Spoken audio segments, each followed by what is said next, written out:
बोलिए शंकर भगवान की।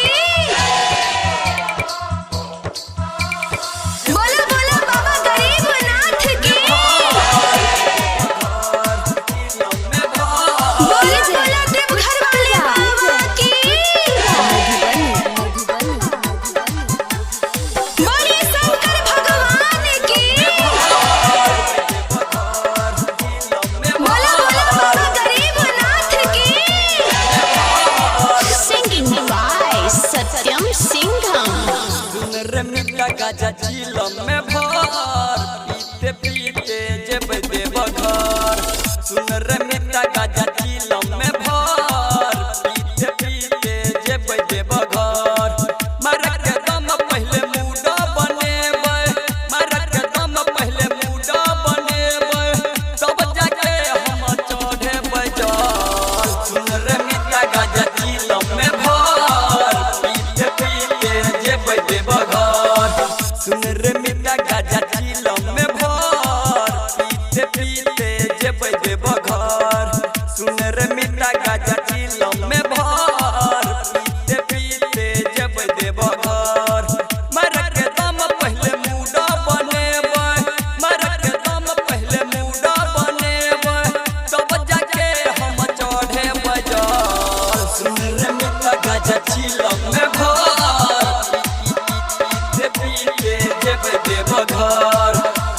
अखन अहाँ सब सुनि रहल छी मदनेश्वर स्थान मदना से दुल्हन म्यूजिक की शानदार प्रस्तुति।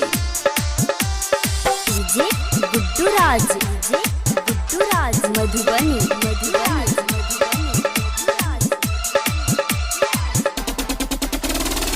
सुन रे मिट्टा गाजा चीलम में भर पीते पीते जब देवघर। दोई रख केला पत्ता चीलम बना, चीलम बना।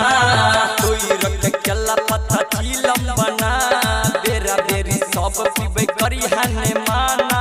भोला बाबा के छई महिमा अपार, चढ़ जब धीरे धीरे सुइया पहाड़, सुइया पहाड़।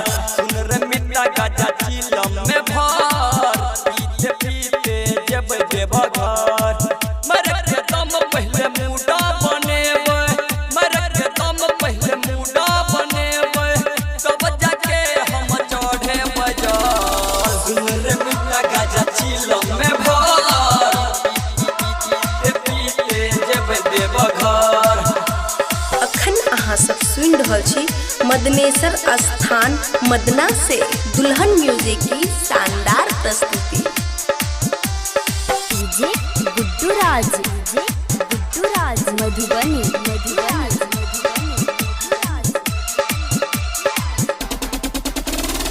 सुन रे मिट्टा गाजा चीलम में भर पीते पीते जब देवघर। कट के खनी कहानी गाजा में मिला, गाजा में मिला।